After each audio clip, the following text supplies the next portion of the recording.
Hola, una pregunta que parece simple, pero que nos va a dar vueltas en la cabeza cuando empezamos esta carrera, es la siguiente: ¿la psicología es realmente una ciencia? Bueno, algunos dirán que sí, porque usamos estadísticas, test, técnicas experimentales, métodos de observación de conducta. Otros dirán, en cambio, que no, porque en realidad tratamos con la mente, que es algo invisible y no se puede estudiar. Lo que hay que estudiar es el cerebro. Eso es realmente científico. Pero, ¿quién decide qué es científico y qué no? ¿Y para qué nos sirve a nosotros, futuros psicólogos, meternos en este lío de la epistemología y la filosofía de la psicología?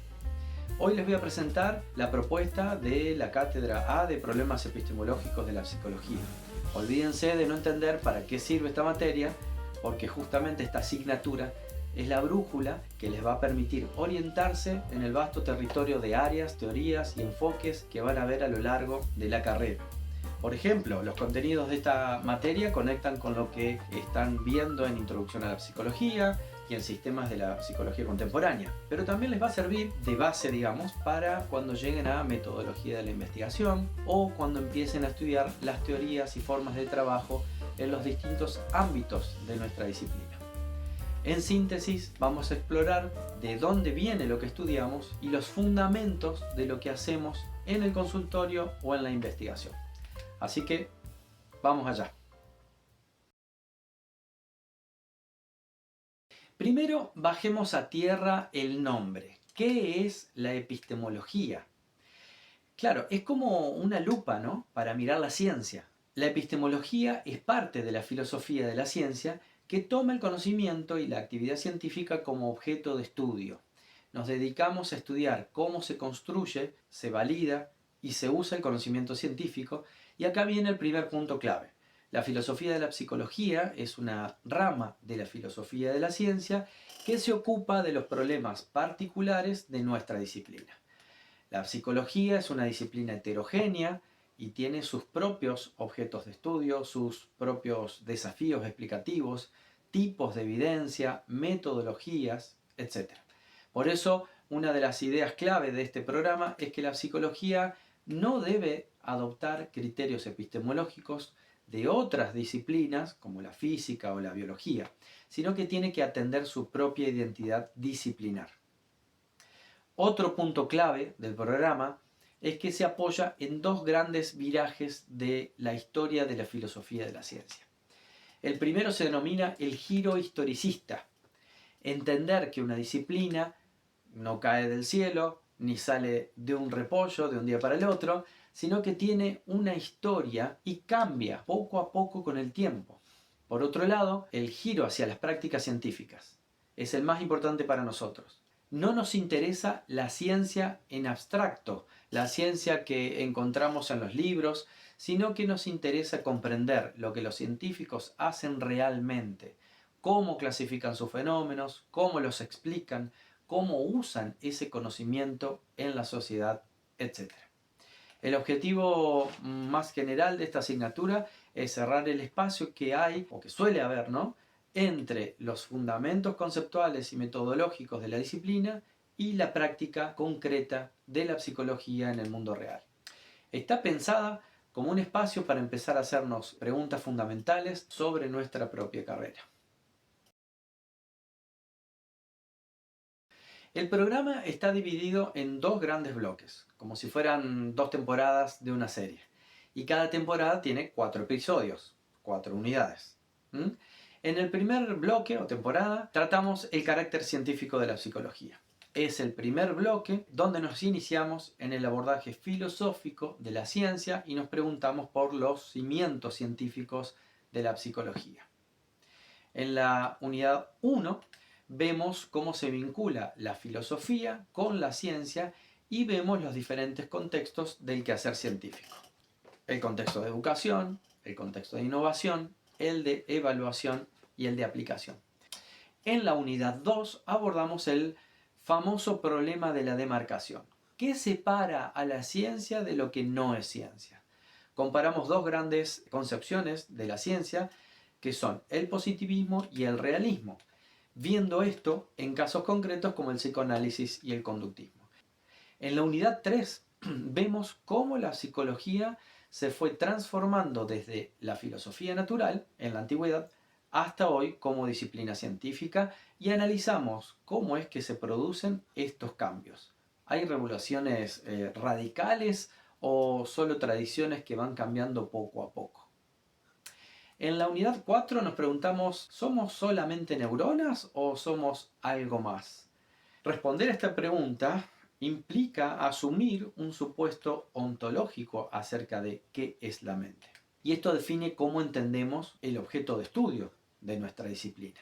En el bloque 2 empezamos con las cuestiones vinculadas a las prácticas científicas. En la unidad 5, vinculada con la descripción y la clasificación, nos preguntamos las etiquetas diagnósticas, por ejemplo, como las del DSM-5. ¿Describen la realidad o la crean? Veremos el concepto de efecto bucle, por ejemplo, ¿no? En relación a todo esto. En la unidad 6, ¿qué tipo de cosas explicamos en psicología? ¿Qué forma general tienen las explicaciones en nuestra disciplina? Por su parte, en la unidad 7 abordamos el problema de la evidencia. ¿Qué tipo de datos cuentan como evidencia en psicología? ¿Solamente valen los números? Y vamos a defender el lugar de la investigación cualitativa, así como el uso de la introspección como parte de la evidencia científica.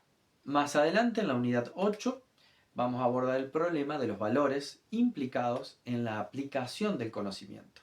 Esta unidad final se centra en la utilización del conocimiento y el crucial tema de los valores, ya que, como veremos, la ciencia no es tan neutral como se nos suele hacer creer. ¿Qué esperamos que logren al final de este recorrido? Bueno, no queremos que repitan definiciones de memoria.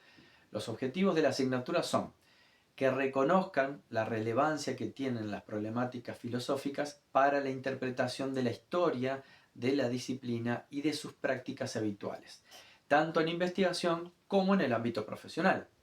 También es esperable que desarrollen una visión crítica y actualizada de la psicología, que adquieran herramientas y habilidades analíticas para evaluar problemas concretos de la disciplina y puedan posicionarse frente a ellos. Básicamente que aprendan a argumentar y a no comprar acríticamente cualquier enlatado teórico que les ofrezcan con argumentos poco serios. Además, hay temas transversales que atraviesan todo el programa porque son urgentes en nuestra sociedad: la perspectiva de género y la despatologización que propone nuestra ley de salud mental vigente. Vamos a cuestionar cómo las clasificaciones pueden estigmatizar a las personas y cómo la ciencia puede ser sensible a las desigualdades de poder. En este sentido, la epistemología también es un compromiso ético.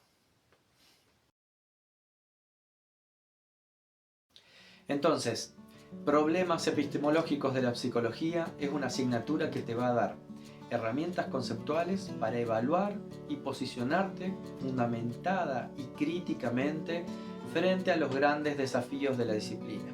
Al poner en relación los problemas epistemológicos con la historia y con las prácticas concretas de nuestra disciplina, el curso busca destacar cómo la filosofía de la psicología puede reducir el espacio que suele percibirse entre el estudio de los fundamentos de la disciplina y su práctica y desarrollo concretos.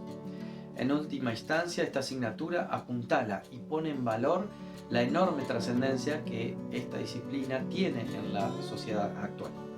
Parafraseando un dicho conocido, escucha cuando alguien te diga a dónde ir y te orientarás un día. Aprende a leer mapas y te orientarás toda tu vida. La epistemología de la psicología no es una indicación rígida de orientación, sino un conjunto de criterios y herramientas para leer mapas de navegación. El explorador, el estudiante, no solo aprende a leer estos mapas, sino que también entiende qué brújulas, presupuestos conceptuales, se han usado para dibujarlos, permitiéndole navegar la complejidad de la psicología sin adoptar criterios ajenos a su propia disciplina, ni los limitados criterios que cada uno de estos territorios parciales tiene. Como ejemplo, quisiera que piensen en lo siguiente. Muchas veces creemos que un diagnóstico es como una foto de la realidad, pero basándonos en lo que vamos a ver en la unidad 5 y vamos a conocer como efecto bucle, si clasificamos a una persona bajo una categoría psicológica, ¿estamos simplemente describiendo quién es o es posible que la etiqueta misma empieza a cambiar la forma en que esa persona actúa y se siente? Si te interesa tener criterios fundamentados para responder este tipo de preguntas, no te pierdas los próximos videos donde vamos a introducirnos a los contenidos de cada unidad de este programa. Nos vemos en la próxima.